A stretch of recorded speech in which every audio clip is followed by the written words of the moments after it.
Bapak, ibu-ibu, saudara-saudara kaum muslimin rahimakumullah.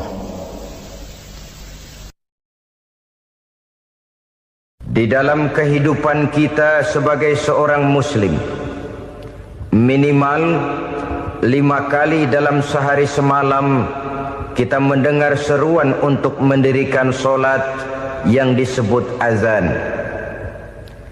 Ada kalimat menarik di dalam kalimat azan itu, yakni seruan hayya 'alal falah, marilah menuju kepada keberuntungan, marilah meraih kemenangan. Seruan ini adalah kecenderungan dari setiap manusia, apapun warna kulitnya. Artinya, setiap orang dalam hidup selalu ingin meraih dan mencari kemenangan. Kemenangan akan melahirkan kepuasan batin, dan kepuasan batin memberikan kebahagiaan. Sedangkan kekalahan melahirkan penderitaan batin, dan penderitaan batin menjerumuskan seseorang di dalam berbagai bentuk kerugian. Jikalau inilah seruan azan, maka masalahnya ialah apa yang menyebabkan kita meraih kemenangan. Al-Quranul Karim memberikan tuntunan dan ajaran kepada kita bahwa orang-orang yang memperoleh kemenangan itu tidak lain adalah orang-orang yang bertakwa. Hanyalah mereka yang bertakwa kepada Allah Subhanahu wa ta'ala pada akhirnya akan tampil sebagai pemenang. Lalu siapa orang yang bertakwa itu? Dijelaskan dalam awal-awal Al-Baqarah, orang yang bertakwa yang akan meraih kemenangan.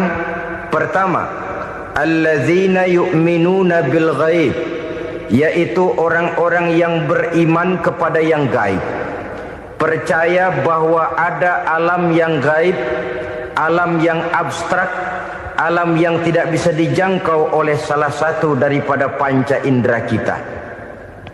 Mereka percaya dan beriman kepada adanya malaikat, beriman kepada adanya iblis dan jin, beriman kepada adanya alam kubur, beriman kepada adanya alam mahsyar, beriman kepada adanya alam akhirat, beriman kepada adanya surga dan neraka.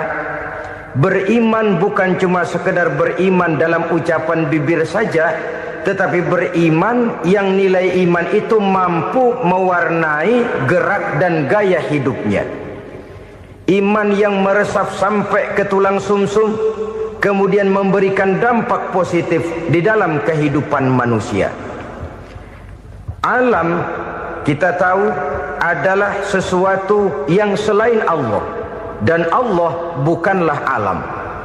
Apapun namanya selain daripada Allah, itu adalah alam. Alam pada hakikatnya terbagi menjadi 2. Ada alam syahadah, alam nyata, alam konkret, alam yang bisa dijangkau oleh salah satu indera kita. Kemudian ada alam ghaib, alam yang tidak bisa dijangkau oleh panca indera kita, alam metafisika, alam abstrak, alam yang wajib kita imani keberadaannya. Kita percaya bahwa malaikat itu ada. Kita percaya kepada jin, bahwa jin itu ada.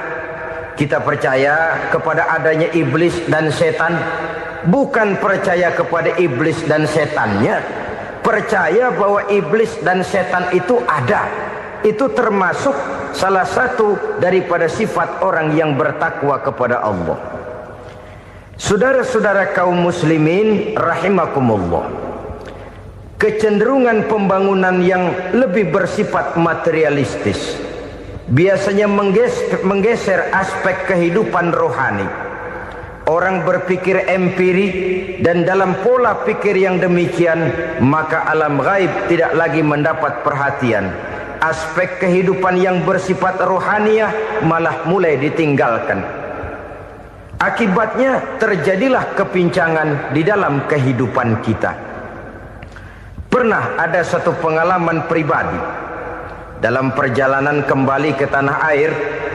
Dalam pesawat di sebelah kanan saya duduklah seorang Jerman, namanya Heiner Simonsen. Iseng saya ajak kenalan, saya ajak ngobrol, saya tanya dia. Saya bilang, Mas Heiner ini, kalau pesawat yang kita tumpangi ini jatuh ke bawah, kira-kira apa yang bakal terjadi, Mas? Dia bilang, kita semua akan mati. Begitu? Iya. Oke. Apa itu mati? Tanya saya. Dia bilang, untuk tahu apa itu mati, kita harus tahu lebih dahulu apa itu hidup. Saya pikir nih bule bisa ngomong juga. Baiklah kata saya. Apa hidup menurut Anda itu?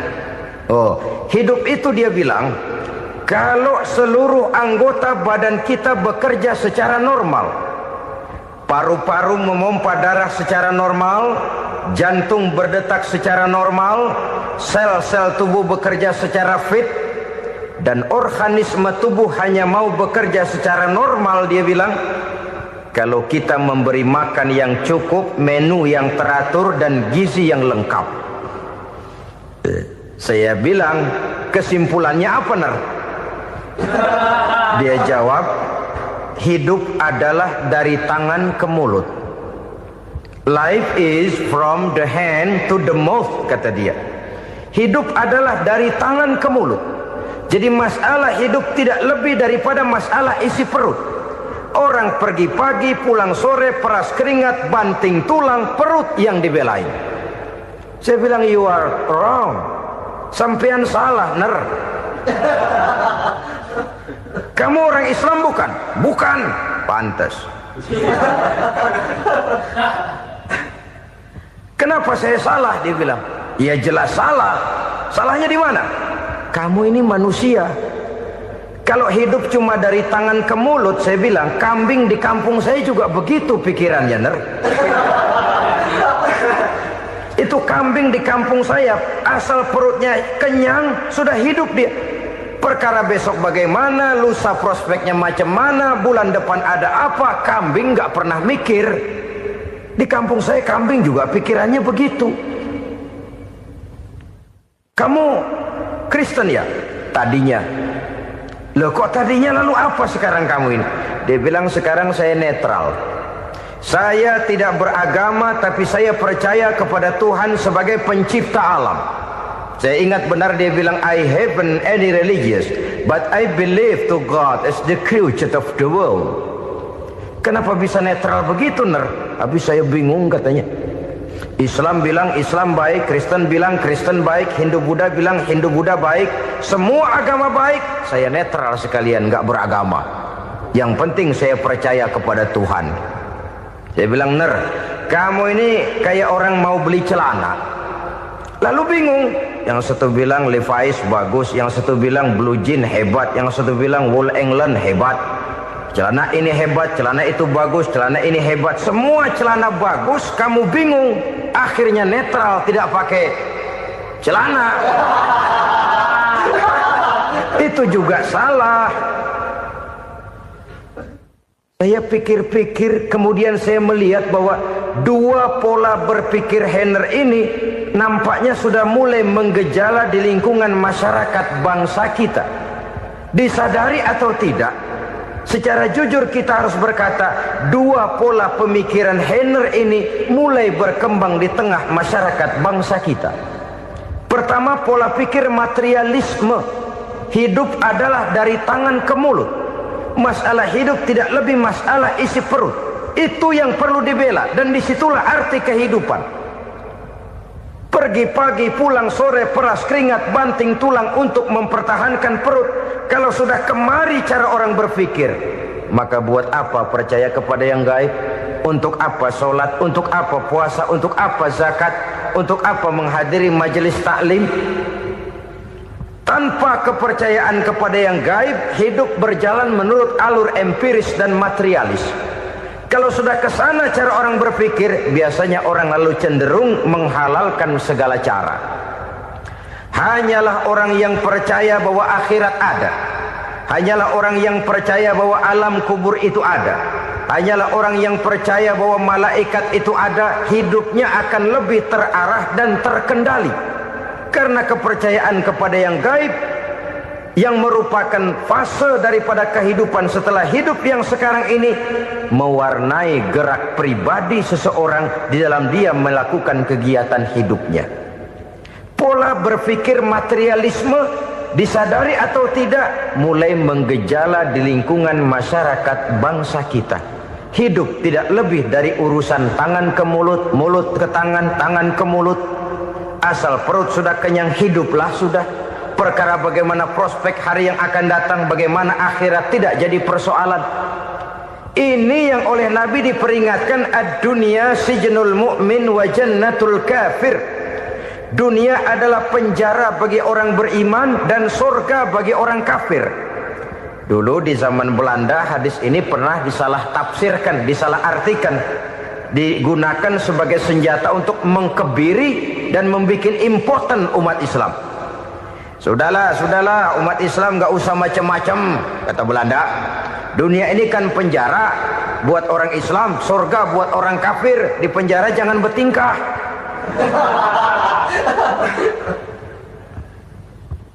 Pengertiannya tidak begitu.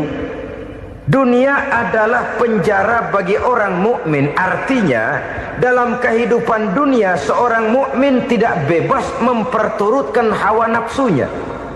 Dipenjara hawa nafsunya itu. Sebaliknya surga bagi orang-orang kafir. Buat orang kafir surgalah dunia ini. Mereka bebas memperturutkan hawa nafsunya, dilarang tidak terlarang, dicegah pun tidak tercegah. Mereka hidup menurut alur bisikan nafsu mereka sendiri. Kemudian bila ajal datang, maut merenggut nyawa, selesailah surganya sampai di situ. Maka bagi orang-orang yang tidak percaya kepada adanya akhirat, kepada adanya alam gaib, surganya sebatas umurnya. Sekali lagi, surganya sebatas umurnya.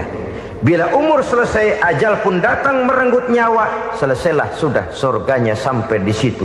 Alangkah pendeknya perjalanan orang-orang yang tidak percaya kepada alam gaib ini. Bagi kita mukmin, jikalau kita mampu memenjarakan hawa nafsu, kita bisa bahagia di dunia ini. Dan Islam memang tidak menyuruh kita sengsara di dunia. Raih dunia, kejar dunia, gapai dunia sebagai alat untuk mencapai kebahagiaan di akhirat nanti. Hidup adalah satu perjalanan panjang yang terbentang sejak kita terlahir dari alam rahim sampai kepada alam akhirat nanti. Andai kata kita gagal meraih kebahagiaan di dunia, toh kita masih punya akhirat. Tapi jangan jadi dalil yang melemahkan semangat. Biarin dah kita di dunia kebelangsak, yang penting akhirat. Akhirnya dunia benar-benar kebelangsak. Bagaimana dunia ini bisa kita raih, dan bagaimana meraih dunia untuk menunjang kepentingan akhirat nanti. Yang kedua, dari pikiran Heiner yang saya lihat menggejala di lingkungan masyarakat bangsa kita, timbulnya manusia-manusia netral. Seolah-olah Tuhan yes, agama no. Sama Tuhan percaya, agama ogah. Tuhan ngangguk, giliran agama godeng. Padahal hampir dalam setiap ayat dalam Quran, kata-kata amanu biasanya bergandeng dengan wa amilus sholihat. Iman dan amal soleh. Ini sebagai isyarat Tuhan dan agama jangan pernah dipisah-pisah. Apabila kita bertuhan, maka kita harus beragama. Apabila kita beragama, maka agama itu harus bersumberkan dari Tuhan yang kita imani itu. Tidak mungkin kita pisah, Tuhan yes, agama no. Sama Tuhan percaya tapi agama bikin sendiri. Sembayangnya cukup bengong 2 jam madep ngulon.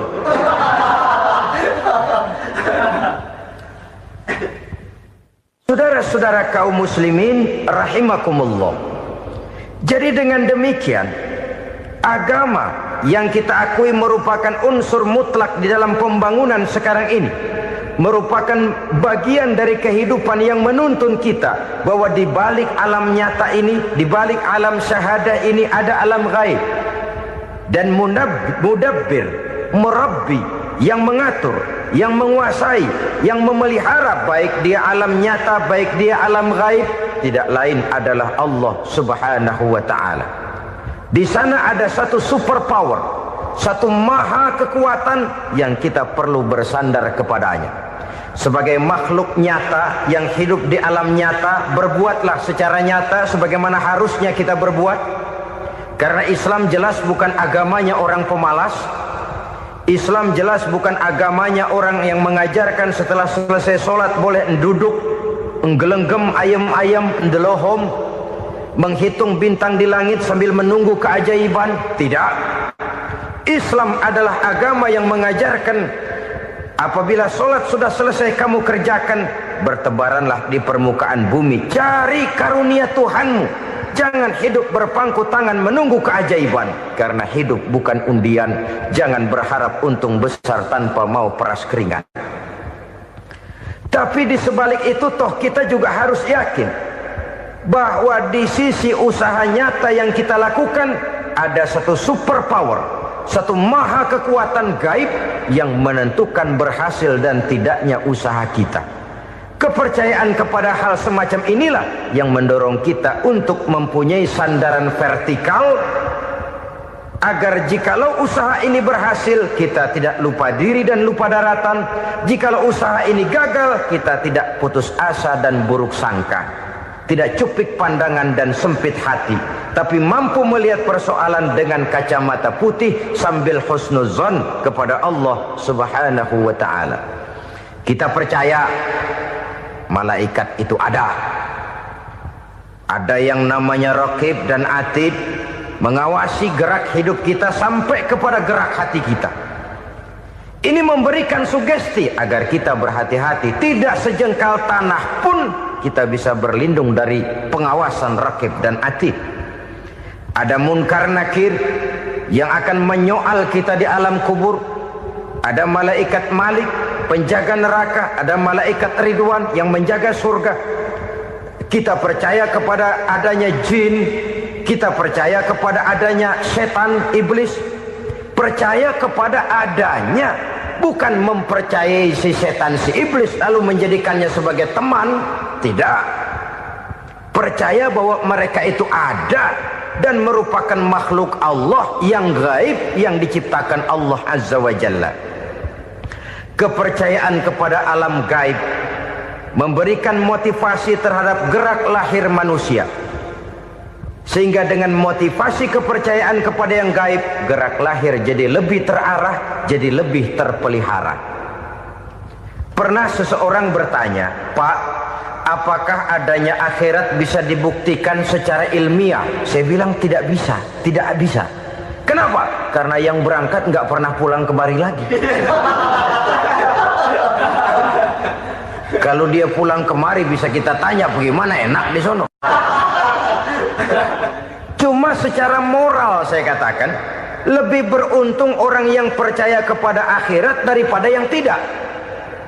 Sekarang saudara percaya akhirat ada, lalu saudara baik-baik di dunia, sholat, puasa, zakat, menolong orang lain, menebarkan kebajikan. Saudara mati, andai kata akhirat tidak ada, toh dalam hidup saudara sudah berbuat baik. Paling tidak nama saudara akan dikenang sebagai orang baik.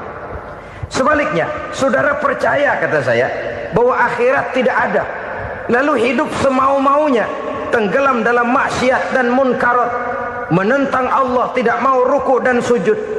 Lalu saudara mati, kemudian akhirat ada. Ayo, mau apa? Bekal tidak punya. Jadi secara moral lebih beruntung orang yang percaya kepada adanya akhirat daripada yang tidak percaya. Dan itu alam gaib yang tidak bisa dibuktikan secara eksat.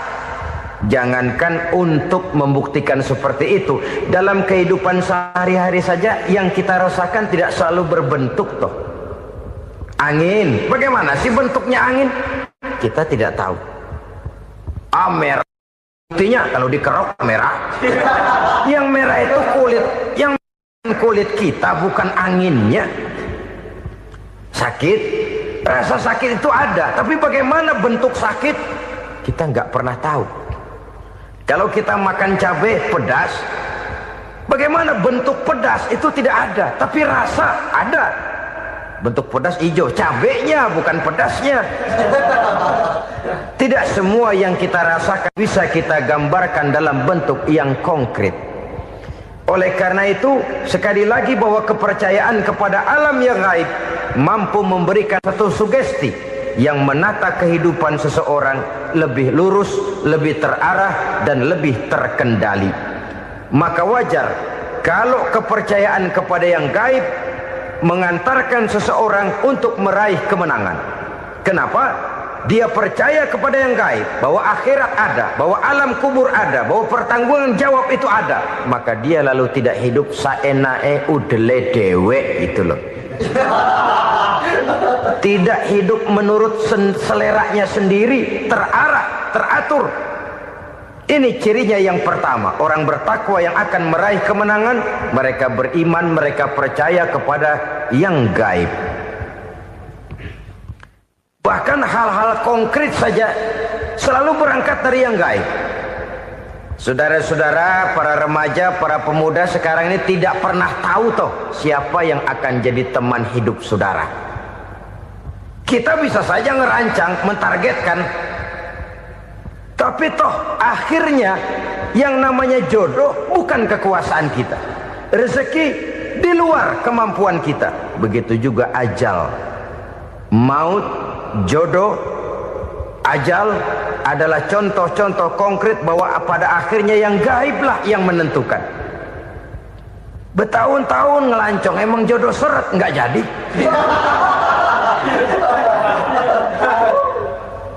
Begitu kenal baru setengah malam nginep ditangkap hansip.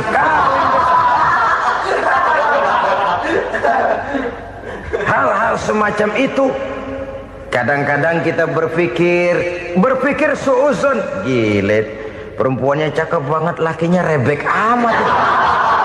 Memang begitulah jodohnya. Memang begitulah jodohnya. Saudara hadirin ma'asyiral muslimin yang saya hormati, jadi hal-hal yang konkret saja kita yakini sepenuhnya ditentukan oleh satu superpower yang gaib itu tadi. Dari sanalah segala ketentuan itu berangkat dan kesanalah segalanya akan kembali. Maka kepercayaan kepada yang gaib meluruskan gerak hidup seseorang dan itu akan mengantarkan dia kepada meraih kemenangan. Satu. Yang kedua, wa yuqimuna shalah. Orang bertakwa yang akan meraih kemenangan itu adalah orang-orang yang mendirikan sholat. Kenapa sholat mengantarkan orang untuk meraih kemenangan? Yang jelas, inna sholata tanha anil fahsya'i wal munkar.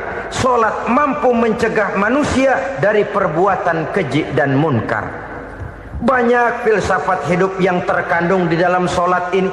Sejak kita wudhu sampai kita menghadap ke arah kiblat, sampai kita melakukan gerak-gerak sholat, bacaan-bacaan yang ada di dalam sholat, lalu sampai kepada mengucapkan salam.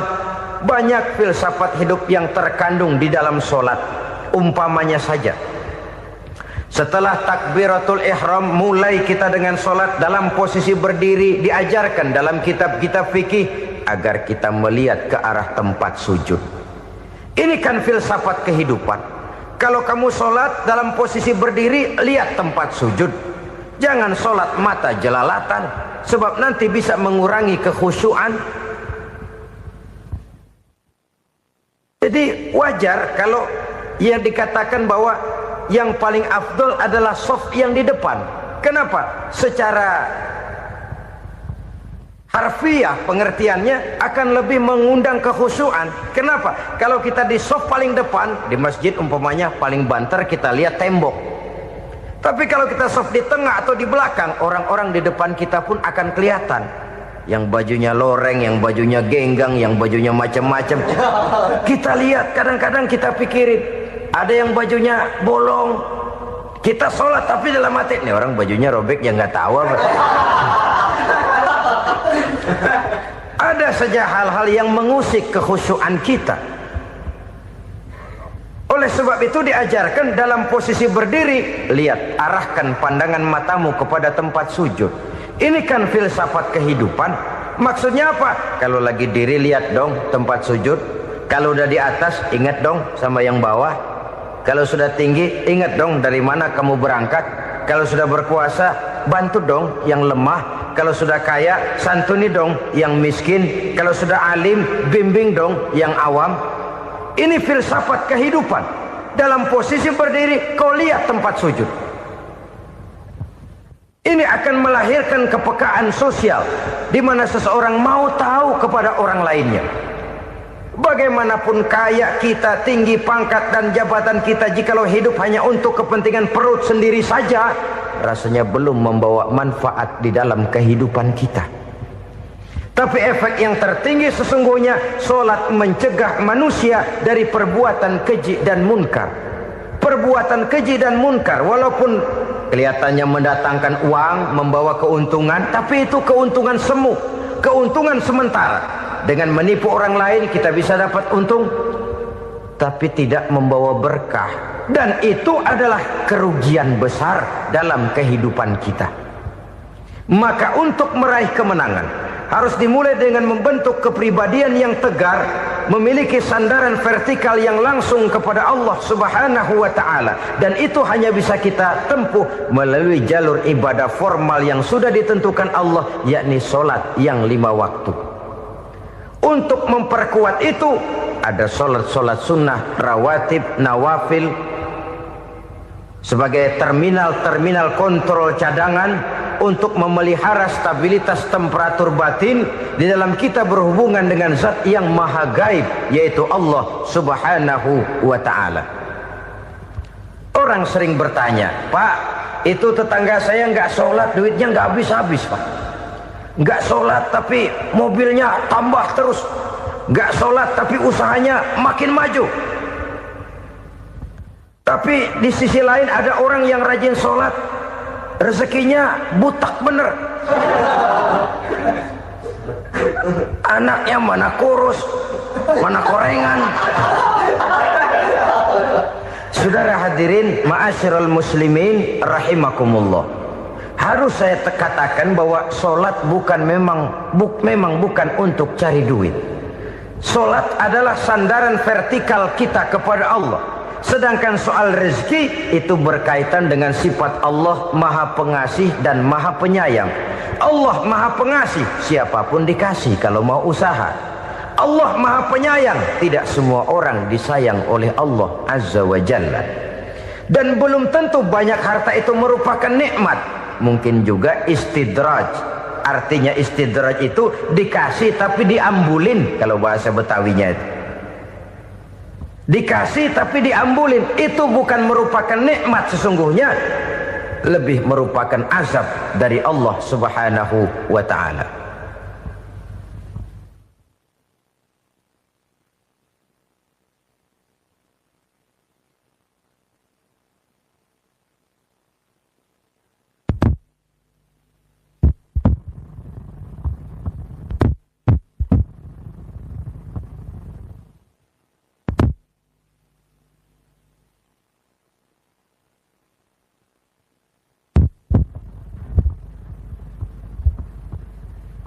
Agama mempunyai sistem solat, dan kita umat Islam telah dituntun oleh Allah Subhanahu wa ta'ala yang wajibnya 5 kali dalam sehari semalam mendirikan solat, dan itu tentu berada dalam jangkauan kemampuan manusia.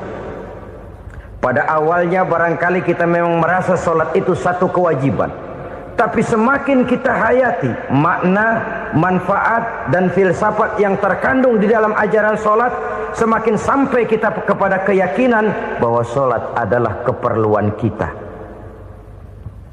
Sehingga pada waktu tertentu dinilai puncaknya, kita tidak lagi akan berkata saya wajib solat, tapi kita akan berkata saya perlu solat. Kalau kita sudah merasakan itu adalah keperluan kita, nah di sanalah kita baru akan merasakan ruginya kalau hal itu tidak kita laksanakan. Sepanjang kita masih berkata saya wajib sholat, kita akan lebih merasakan dia sebagai beban ketimbang sebagai keperluan. Yang jelas Allah tidak memerlukan ibadah yang kita laksanakan ini. Dengan kata lain, andai kata satu dunia penuh ini orang tidak ada yang sholat satu pun, Allah tidak akan turun dari jabatan Tuhan. Jangan lalu berpikir kalau kita ngambek se-RW kagak sembahyang Tuhan tekor kali ini ya. Tentu tidak. Itu perlunya kita, bukan perlunya Allah. Dan pada induknya kita akan berkata, saya perlu agama. Kalau secara induk kita sudah memerlukan agama, maka konsep-konsep yang ada di dalam ajaran agama itu pun adalah juga merupakan keperluan kita. Baik dia bernama sholat, baik dia bernama puasa, baik dia bernama zakat, baik dia bernama haji, seluruhnya adalah keperluan kita. Dan sesuatu yang kita perlukan apabila tidak kita laksanakan akan melahirkan kerugian di dalam kehidupan. Jangan heran kalau kita membaca riwayat perjalanan hidup para salafus soleh, orang-orang soleh. Ada yang tahajud sampai 100 rakaat, ada yang sholat malam kakinya sampai bengkak. Kita sekalinya bengkak biri-biri. Ada yang sholat membaca surah dalam Al-Quran sampai khotam Quran. Kok mau? Mereka sudah merasakan itu keperluan. Itu saja soalnya. Satu saat pun jikalau kita merasa bahwa itu keperluan saya, kita pun akan melaksanakan seperti itu. Keperluan saya dalam kehidupan. Inilah yang kedua. Yang ketiga, orang bertakwa yang akan meraih kemenangan itu, wa mimma razaqnahum yunfikun. Mereka membelanjakan sebagian daripada rezeki yang diberikan Allah kepada mereka. Mereka infakkan di jalan Allah.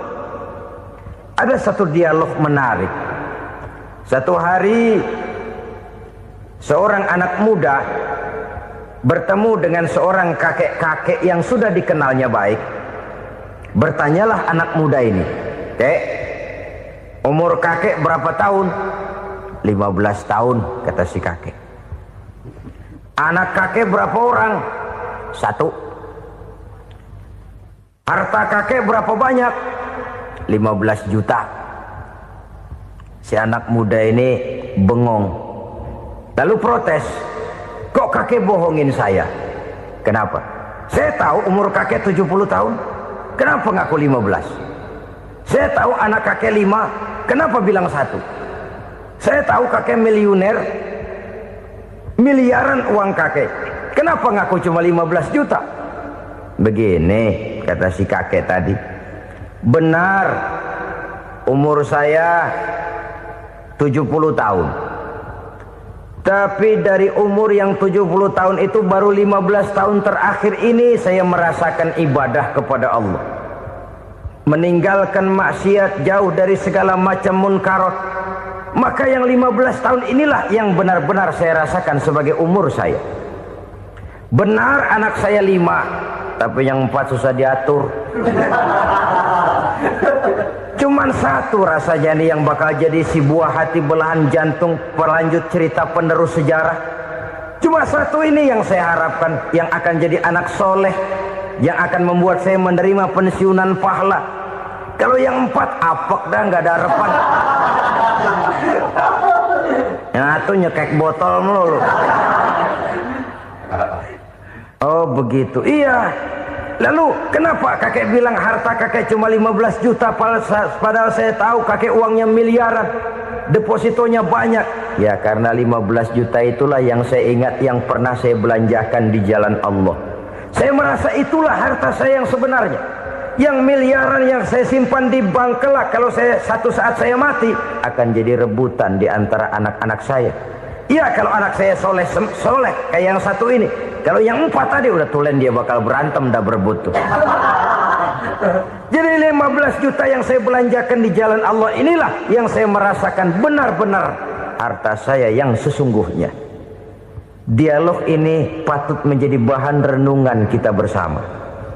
Diberikan kita umur 40, 50, 60, 70, 80. Berapa tahun dari umur yang diberikan itu yang jalan mulus, yang kita gunakan untuk melaksanakan ibadah? Banyak harta kita simpan di bank, di lemari, di dompet, di tas. Tapi berapa yang sudah kita depositokan di jalan Allah yang akan menemani kita di hari kita kembali nanti? Maka orang bertakwa yang akan meraih kemenangan, wa mimma razaqnahum yunfikun, mereka membelanjakan sebagian dari rezeki yang diberikan Allah di jalan Allah subhanahu wa ta'ala. Ma'asyiral muslimin rahimakumullah, zahirnya memang kita memberikan kepada orang lain, tapi hakikatnya kita menyimpan untuk diri kita sendiri. Kita memberikan kepada yatim piatu 25.000. Zahirnya kita memberikan si yatim, hakikatnya kan kita cuma nyimpan. Saya berikan, titip kepadamu, ini untuk saya di akhirat. Kau boleh belikan baju, kau boleh belikan untukmu makan, kau boleh bayarkan sekolahmu. Ini untuk saya. Hakikatnya kita nyumbang masjid 1 juta, zahirnya kita berikan kepada panitia masjid, tapi hakikatnya kan cuma titip. Titip 1 juta ya, untuk saya di alam kubur nanti. Silahkan kau boleh belikan semen, ini uang, belikan besi, belikan pasir. Saya cuma sekedar titip untuk kepentingan saya. Hakikatnya kita cuma sekedar menitip. Sebagaimanapun pada hakikatnya, apapun yang kita miliki dalam kehidupan kan cuma sekedar hak guna pakai, bukan hak milik mutlak. Harta kita, rumah kita, kendaraan kita, kebun kita, pabrik kita, hak guna pakai saja. Hak milik mutlak cuma untuk Allah subhanahu wa ta'ala. Saudara-saudara kaum muslimin rahimakumullah, ini yang ketiga. Kemudian yang keempat, orang-orang bertakwa yang akan meraih kemenangan, allazina yu'minuna bima unzila ilaika, mereka yang beriman, mereka yang percaya kepada apa yang telah diturunkan kepadamu Muhammad, ay Al-Quran, yakni Al-Quranul Karim. Setelah percaya kepada yang gaib, mendirikan solat, kemudian menginfakkan sebagian dari rezeki yang diberikan Allah, mereka juga lalu percaya kepada yang diturunkan terhadap Nabi, yaitu tidak lain Al-Quranul Karim. Sekali lagi di sini, percaya bukan hanya sekedar percaya saja, tetapi percaya lalu menjadikan Al-Quran itu sebagai pedoman hidup. Sebab memang Al-Quran itu adalah GBHM, garis-garis besar haluan muslim. Apa yang harus kita lakukan, apa yang harus tidak kita lakukan, bagaimana mestinya kita bertingkah laku dan berbuat, seluruhnya tercantum di dalam Al-Quranul Karim. Itu sebabnya ketika satu hari Aisyah ditanya bagaimana akhlak Rasul, beliau menjawab, kana Rasulullah sallallahu alaihi wasallam khuluquhul Quran. Akhlak daripada Rasulullah tidak lain adalah Al-Quran. Jawaban simpel ini memberikan gambaran bahwa keseluruhan daripada konsepsi Quran sudah diterjemahkan dalam kehidupan Rasulullah sallallahu alaihi wasallam. Karena kita tahu akhlak adalah keseluruhan dari gerak hidup manusia. Sejak ia berpribadi, berumah tangga, bertetangga, bermasyarakat, sampai kepada berbangsa dan bernegara, Al-Quran tetap memberikan sentuhan nilainya. Oleh karenanya, orang-orang yang bertakwa adalah orang-orang yang menjadikan Al-Quran sebagai pedoman dalam kehidupannya. Dan kita yakini Al-Quran diturunkan kepada Nabi Muhammad bukan merupakan produk Nabi Muhammad. Isi dan redaksinya langsung dari Allah subhanahu wa ta'ala. Kemudian cirinya yang kelima, orang bertakwa yang akan meraih kemenangan itu, wa ma unzila min qablika. Tidak hanya sekedar percaya kepada yang diturunkan terhadap Nabi Muhammad, yaitu Al-Quran, mereka juga percaya kepada apa yang pernah diturunkan kepada para nabi, kepada para rasul sebelum Nabi Muhammad. Percaya kepada adanya suhuf, percaya kepada adanya Taurat, percaya kepada adanya Injil, percaya bahwa Allah dahulunya sudah menurunkan Taurat kepada Musa, percaya bahwa Allah sudah menurunkan Injil kepada Isa, percaya Injil ada, Taurat ada, diturunkan Allah untuk Isa dan Musa, tetapi tidak wajib mengamalkannya karena kita sudah diberikan Al-Quranul Karim. Ini yang perlu saya garis bawahi. Kita percaya Allah telah menurunkan Injil dahulu kepada Isa. Kita percaya bahwa Allah telah menurunkan Taurat dahulunya kepada Nabi Musa. Kadang-kadang ini dijadikan dalih, dikacaukan pengertiannya. Quran saja mengajarkan bahwa orang yang bertakwa harus percaya kepada Injil, maka pakailah Injil. Apalagi kalau ayat sebelumnya ditilap, dihapus, dihilangkan, Injilnya yang ditekankan, maka akan terjadilah penekanan yang salah arah.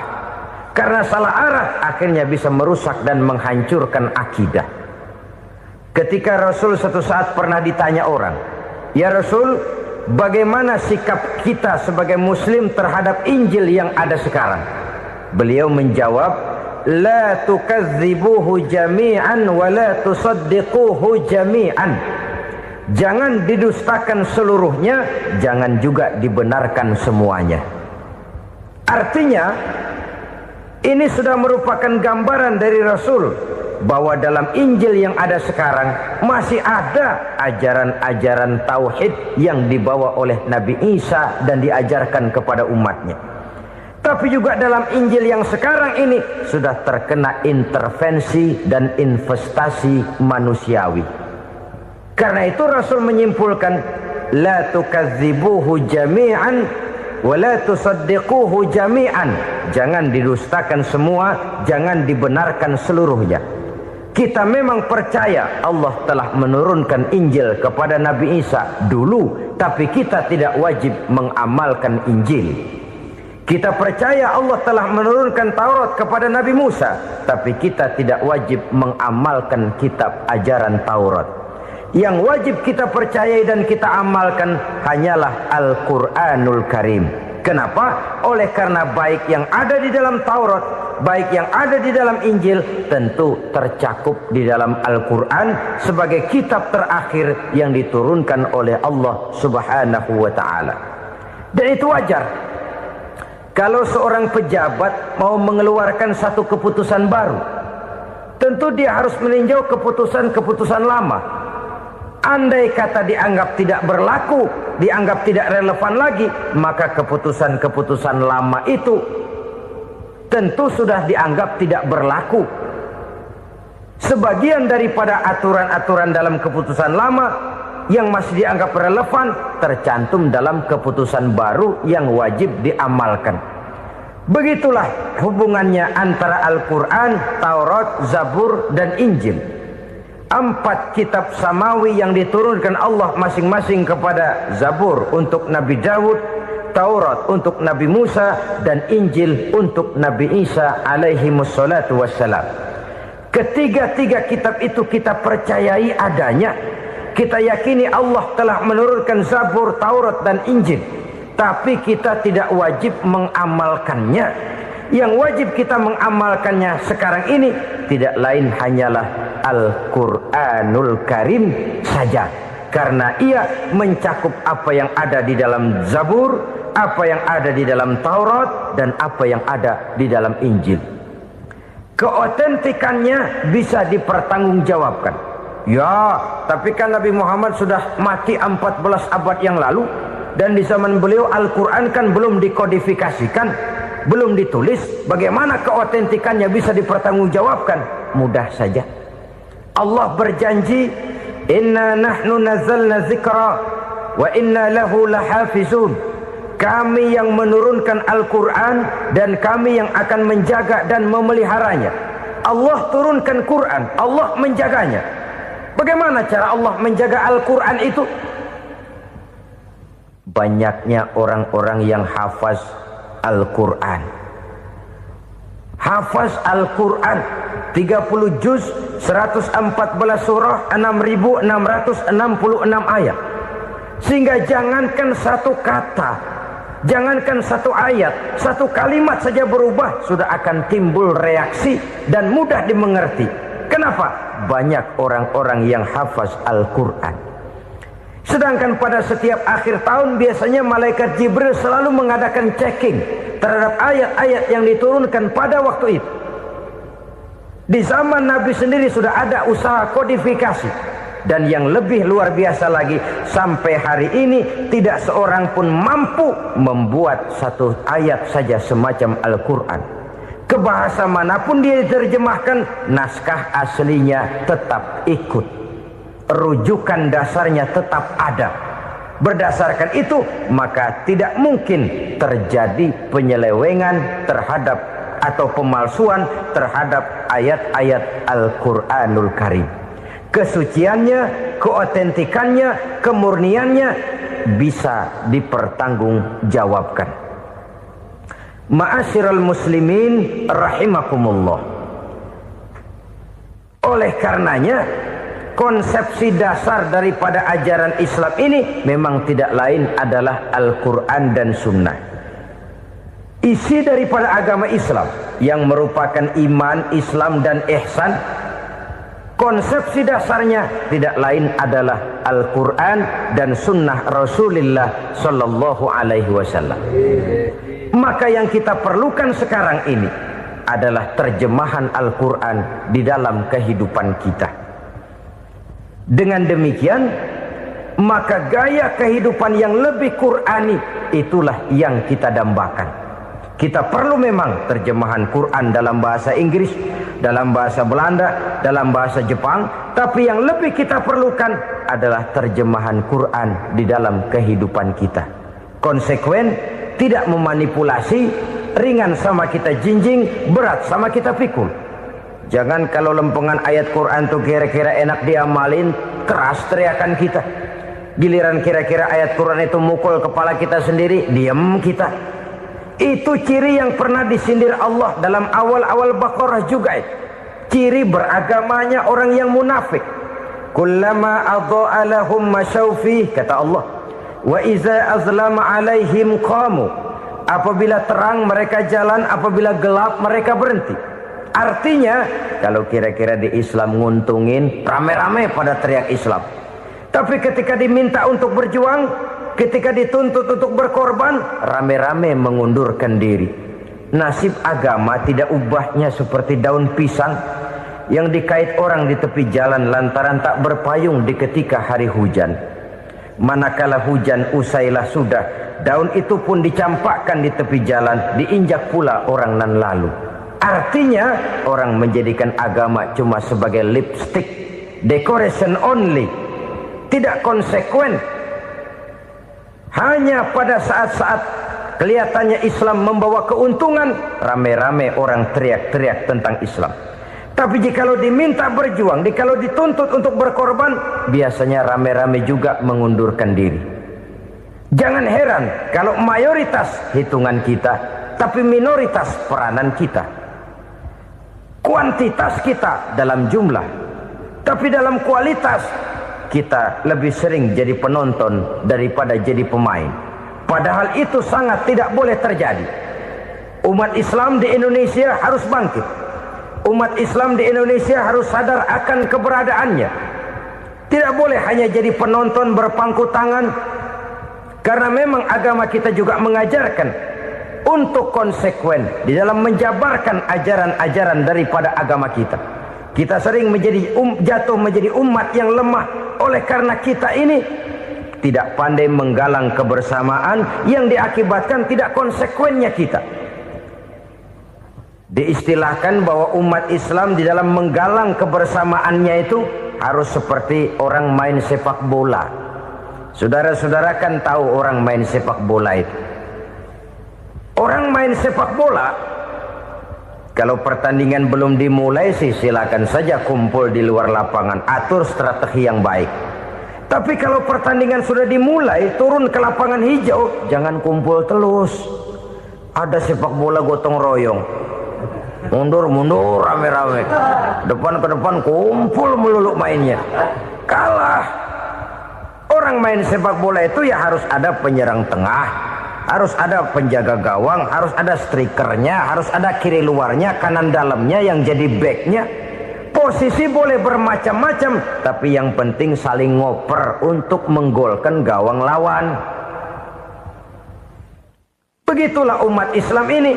Boleh ada yang jadi pejabat, boleh ada yang jadi pengusaha, boleh ada yang jadi petani, silakan ada yang jadi seniman, ada yang jadi penyair, ada yang jadi artis sekalipun. Tapi kalau sudah berhasil menguasai bola, jangan lupa operannya. Operan itu yang langka.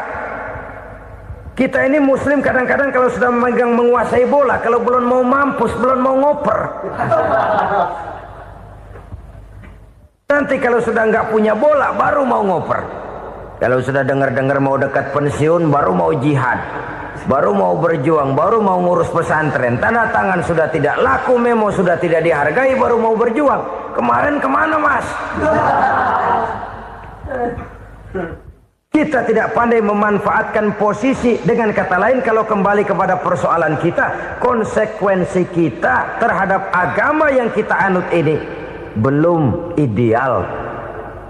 Kita masih lebih sering berislam ini pada saat-saat yang menurut perhitungan kita membawa keuntungan. Tapi kalau diminta berjuang, dituntut berkorban, yang itu pun hakikatnya adalah untuk kepentingan kita juga. Allah tidak pernah menuntut kita untuk jihad bagi kepentingan Allah, itu tidak. Berjuang menegakkan agama Allah, apakah untuk kepentingan Allah? Tidak. Untuk kepentingan kita. Sebab nilai-nilai jihad itu pada akhirnya akan membawa kita kepada satu kebahagiaan. Setidaknya kalau tidak di dunia, tentu di akhirat sebagai syahid. Oleh karena itu, pada bagian akhir ini saya ingin mengajak, marilah kita konsekuen. Sekali kita berkitabkan Al-Quranul Karim, mari dia kita jadikan pedoman. Jangan cuma kita jadikan sebagai penghias dinding, pelengkap rumah, bahwa di rumah kita ada Al-Quran, tapi yang baca kecoa. Habis pada bolong tuh Quran. Yang penting kan punya Quran. Ditaruh di pintu rumah. Biar apa? Biar kuntilanak kagak masuk katanya. Ya apa itu nasib Quran, cuma kerjanya jaga pintu, ngusir kuntilanak, ngusir memedi. Bagaimana kita hidup menurut tuntunan Al-Quran? Kadang-kadang tidak pernah menjadi masalah bagi kita. Maka bagaimanakah Al-Quran akan mungkin membawa keberkahan dalam hidup kalau ajarannya kita injak-injak dalam keseharian kita? Mewujudkan gaya hidup yang lebih Qurani, itulah yang akan kita rintis di dalam kehidupan kita. Bertahap, step by step, menurut kemampuan yang ada pada kita. Jika jalan ini tidak bisa kita selesaikan, percayalah akan ada generasi penerus yang akan melanjutkan usaha dan cita-cita mulia itu. Jadi percaya kepada Taurat, percaya kepada Injil, sekadar percaya Allah dahulunya sudah menurunkan itu. Tapi kita tidak wajib mengamalkannya. Kenapa? Generasi Injil masa berlakunya sudah kedaluwarsa. Taurat masa berlakunya sudah kedaluwarsa. Injil pernah berlaku untuk orang Nasrani di zaman Nabi Isa. Taurat pernah berlaku untuk orang Yahudi di zaman Nabi Musa. Setelah generasinya berlalu, datang Rasul penutup yang membawa Al-Quranul Karim. Maka Al-Quran itulah yang berlaku menjadi pedoman sampai hari akhir nanti.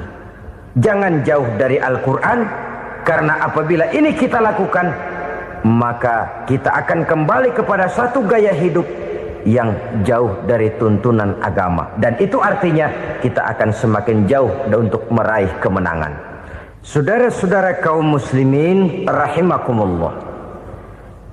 Yang keenam, yang terakhir, orang-orang bertakwa yang akan meraih kemenangan itu wabil akhirati hum yuqinun. Mereka percaya, mereka yakin seyakin-yakinnya akan adanya hari akhir, di mana seseorang akan mempertanggungjawabkan seluruh perbuatannya di dalam hidup ini. Dan tidak ada satu perbuatan yang bagaimana kecilnya sekalipun yang tersembunyi dalam pandangan manusia yang tidak akan dibukakan persoalannya di mahkamah Qadi Rabbul Jalil di akhirat nanti. Itulah sebabnya maka percaya kepada akhirat disebut secara khusus. Padahal di awal tadi sudah dijelaskan yu'minuna bil ghaib, percaya kepada alam gaib, dan alam gaib ini termasuk akhirat. Kenapa pada bagian akhir disebut lagi akhirat? Karena ternyata bahwa kepercayaan kepada adanya akhirat merupakan induk dari kepercayaan terhadap adanya malaikat, setan, jin dan lain sebagainya, dan akan lebih memberikan sugesti dalam kehidupan manusia untuk meluruskan gerak hidupnya. Jikalau suatu saat tergerak hati akan berbuat kejahatan, ingin mencuri, sadarlah, awas ada akhirat. Sebab kalau kita cuma teriak awas ada polisi, itu cuma tertunda sementara. Begitu polisi meleng, embat. Kalau kita ingin berbuat jahat cuma berteriak awas ada hansip, cuma sementara ketika hansip itu ada. Tapi kalau ceritanya awas ada akhirat, mau menyeleweng awas ada akhirat, mau berjudi awas ada akhirat, mau mencuri awas ada akhirat. Keyakinan yang akan meluruskan gerak hidup manusia sehingga gerak itu jadi lebih terarah dan terkontrol, tidak merugikan baik diri sendiri, lebih-lebih orang lain. Ternyata bahwa kepercayaan kepadanya adanya hari akhirat sanggup menjadi sumber daya kontrol dari kehidupan manusia, sehingga ia tidak terjebak dalam perbuatan maksiat dan munkarat. Saudara-saudara kaum muslimin, inilah saja yang kita bicarakan pada pertemuan kali ini. Semoga Allah subhanahu wa ta'ala memberikan kekuatan zahir dan batin kepada kita. Amin. Untuk dapat meraih kemenangan dengan beriman kepada yang gaib, mendirikan solat, membelanjakan sebagian dari rezeki yang diberikan Allah, percaya kepada Al-Quran, beriman kepada kitab-kitab yang diturunkan sebelum Al-Quran, lalu meyakini adanya hari akhirat. 7 macam perkara yang merusak akidah dan keimanan, merusak amal perbuatan yang sudah kita kerjakan, merusak sendi-sendi kehidupan sosial, pendek kata merusak segala hal di dalam kehidupan kita. Jauhilah olehmu 7 macam perkara yang merusak. Yang pertama, asyirku billah, menyekutukan Allah subhanahu wa ta'ala. Agama dimulai dari keyakinan, maka kehancuran agama selalu dimulai dari kehancuran keyakinan, iman atau akidah yang dimiliki oleh seseorang. Dan untuk menghancurkan nilai-nilai iman yang kita miliki ini, orang rasanya tidak akan menghantam kita dengan peluru kendali. Orang tidak akan mengirimkan nuklir ke sini. Orang tidak juga akan mengirimkan satuan militernya ke sini. Untuk menghancurkan nilai-nilai iman, dibanjiri kita dengan paham-paham yang merusak dan mendangkalkan akidah.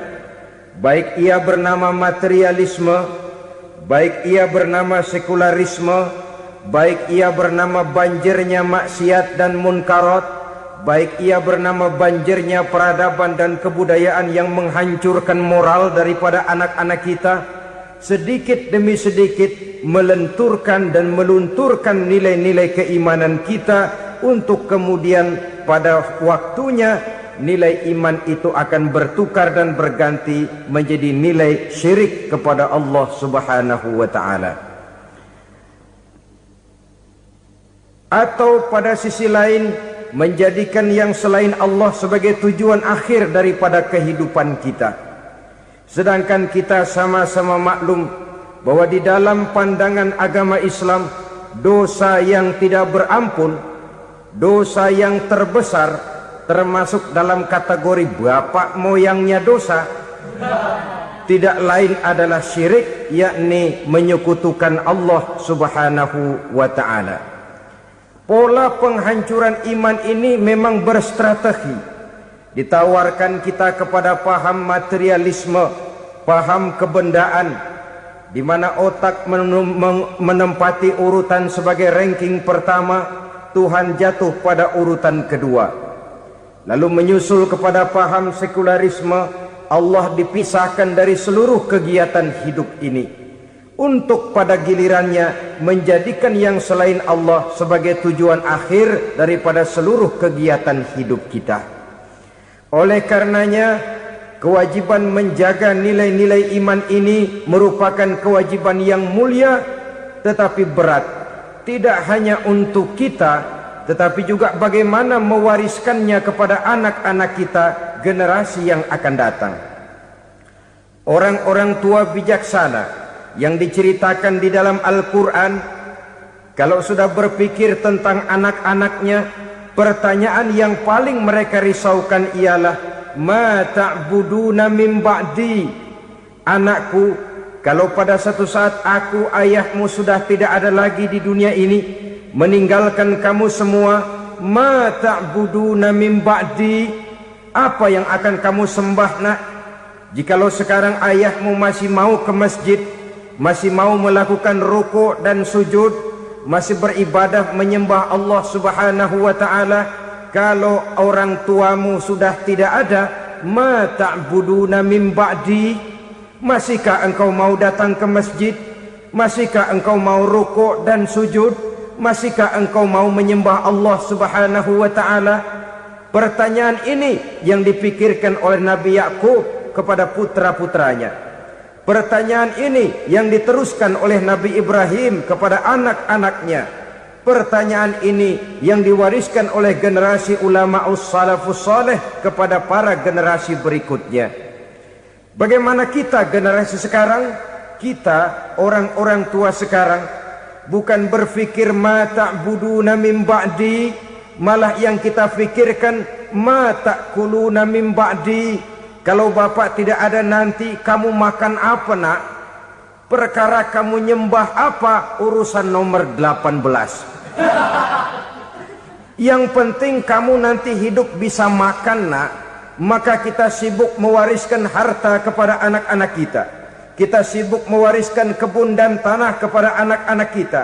Kita sibuk mewariskan pabrik kepada anak-anak kita, sementara kita lupa mewariskan intan yang paling mahal, mewariskan mutiara yang paling berharga, yaitu nilai iman kepada Allah Subhanahu wa ta'ala. Alangkah baiknya apabila warisan harta, warisan tanah dan kebun, warisan rumah dan pabrik didasari lebih dahulu dengan mewariskan nilai iman kepada Allah Subhanahu wa ta'ala. Sebagai orang-orang tua, kita boleh bersedih kalau anak kita tidak mengerti komputer. Kita boleh bersedih kalau anak kita tidak mengerti matematika. Kita boleh bersedih kalau anak kita tidak mengerti bahasa Inggris. Tapi sewajarnya lebih bersedihlah kita orang tua jikalau mempunyai anak yang tidak kenal Allah sebagai Tuhannya, yang kemudian tidak mau rukuk dan sujud kepada Allah Tuhannya. Itulah kemalangan yang paling malang bila kita meninggalkan generasi yang tidak bertauhid kepada Allah Subhanahu wa ta'ala. Betapapun anak kita tidak ngerti komputer, saudara, paling-paling kerugiannya cuma kerugian dunia. Masuk dia ke alam barzakh, munkar nakir tidak akan sempat tanya kau belajar komputer apa tidak. Kumpul dia di padang mahsyar, malaikat juga tidak akan tanya matematikamu nilainya berapa. Yang ditanya, kau kenal Allah, kau rukuk dan sujud kepadanya, kau pernah datang ke masjid. Oleh karena itu sekali lagi, menjaga nilai iman tidak hanya untuk kita, tetapi juga mewariskannya kepada anak-anak kita, generasi yang akan datang. Sungguh kemalangan yang paling besar apabila kita meninggalkan anak-anak kita. Mereka kita tinggalkan lemah ekonominya, itu tidak baik. Mereka kita tinggalkan lemah otaknya, itu pun akan membuat mereka tertinggal oleh yang lain. Tapi yang paling celaka, jikalau kita tinggalkan mereka dalam kondisi lemah imannya, rapuh akidahnya, tidak baik dan tidak betul keyakinan hidupnya. Oleh karena itu Nabi berpesan, jauhilah 7 perkara yang merusak. Yang pertama, syirik kepada Allah Subhanahu wa ta'ala, menyekutukan Allah baik dalam ucapan, dalam keyakinan ataupun dalam perbuatan. Ini perkara pertama yang termasuk 7 perusak besar di dalam kehidupan. Kalau sudah jatuh kita ke lembah syirik, bagaimanapun banyak kebaikan yang kita kerjakan, berjiwa sosial, bertangan pemurah, gemar menolong orang lain, kalau memang dasarnya syirik, maka seluruh kebaikan kita akan hancur, tidak akan ada nilainya dalam pandangan Allah Subhanahu wa ta'ala. Dalam pandangan manusia mungkin kita dicatat sebagai orang sosial, gemar menolong orang lain, tidak berpangku tangan melihat orang yang mendapat kesulitan, tapi oleh karena dasarnya syirik, dasarnya tidak mentauhidkan Allah, maka seluruh nilai kebaikan yang kita kerjakan tidak akan ada nilainya dalam pandangan Allah Subhanahu wa ta'ala. Maka jagalah iman kita jangan sampai dihinggapi penyakit syirik yang bagaimana kecilnya sekalipun. Sekali lagi, baik syirik dalam bentuk ucapan, syirik dalam bentuk keyakinan, sampai kepada syirik dalam bentuk perbuatan, kita berhindar kepada sifat-sifat yang sedemikian itu. Karena apa? Dalam satu ayat Quran Allah Subhanahu wa ta'ala menjelaskan, innallaha la yaghfiru ayyushraka bih wa yaghfiru ma duna dzalika liman yasha.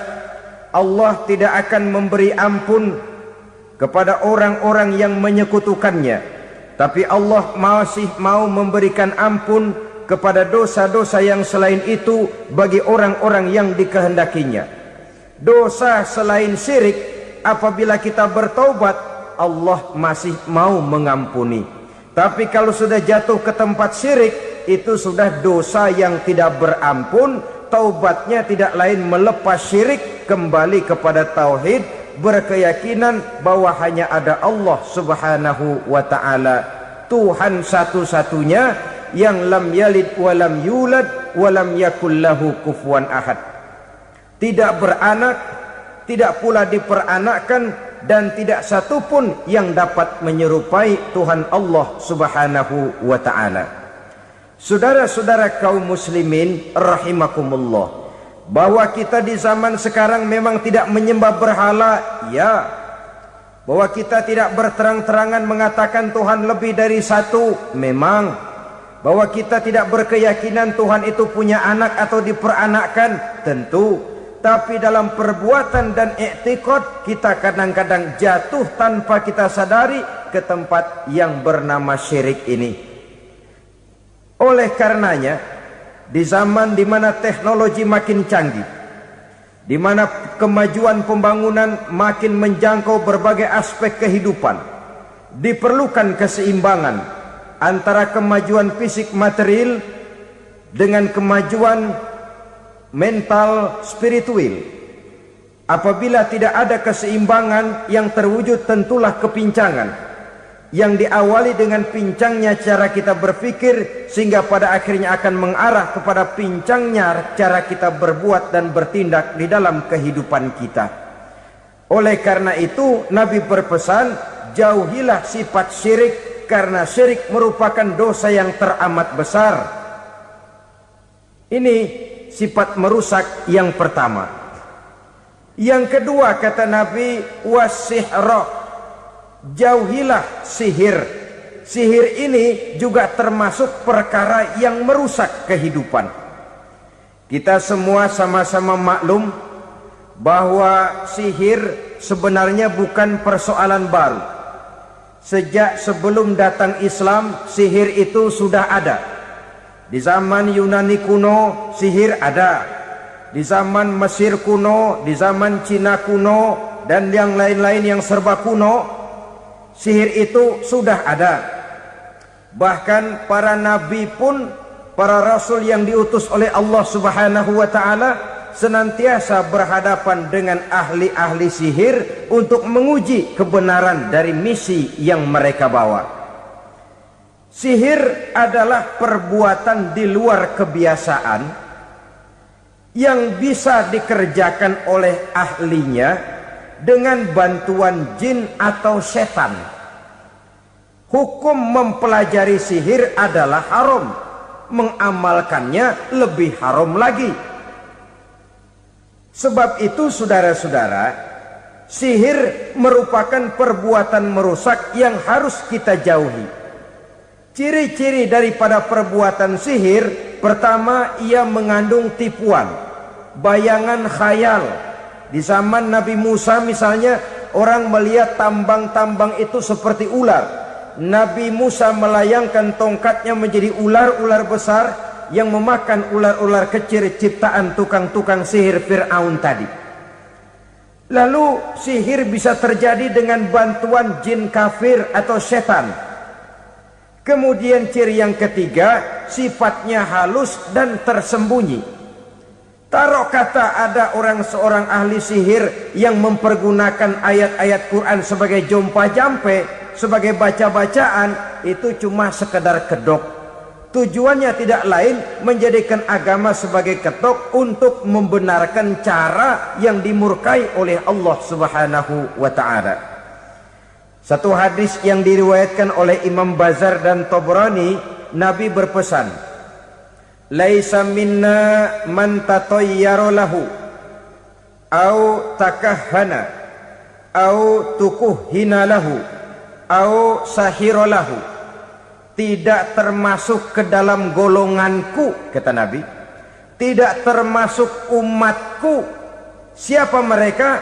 Man tatayyara lahu, orang yang bertatoyur. Apa tatoyur itu? Dari kalimat toyaro, artinya terbang. Toir biasa diartikan dengan burung. Tatoyaro percaya kepada suara-suara burung. Man tatayyara lahu, mempercayai, meyakini dengan benar-benar kepada suara beburungan. Kan suka ada itu, nah bunyi burung tuh, maling liwat. Maling liwat. Burung bunyi, maling liwat. Itu termasuk tatayyara lahu, percaya kepada suara burung. Kan aneh kalau suara orang nggak dipercaya, suara burung malah dipercaya. Ada ustadz ceramah, kiai ngaji, nggak mau didengerin, burung dengerin bener. Nah, suaranya dari sebelah mana? Belah kulon. Nah, itu tandanya ano. Habis dihitung-hitung. Itu termasuk tatayyara lahu. Au takahana, atau bertenung, au tukuhina, atau minta ditenungkan, au sahirolahu, atau melakukan perbuatan sihir atau minta disihirkan. Laisa minna, tidak termasuk ke dalam golonganku, kata Nabi. Sehingga dengan demikian saudara-saudara, menghadapi sihir dengan sihir sekalipun termasuk perbuatan yang tidak diajarkan oleh agama. Kita kan mempelajari sihir untuk jaga diri. Tidak apa-apa. Yang dilarang mengamalkannya, dilarang juga mempelajarinya. Sebab orang kalau sudah mengetahui, biasanya lalu terangsang untuk mencoba. Kalau percobaannya berhasil, biasanya terangsang untuk coba lagi dan coba lagi. Pada akhirnya ketagihan, lalu beralih menjadi profesi, apalagi itu nanti bisa mendatangkan hasil uang. Saudara-saudara kaum muslimin rahimakumullah, kita manusia makhluk nyata. Kita hidup di alam nyata, terikat oleh sunnatullah, causality.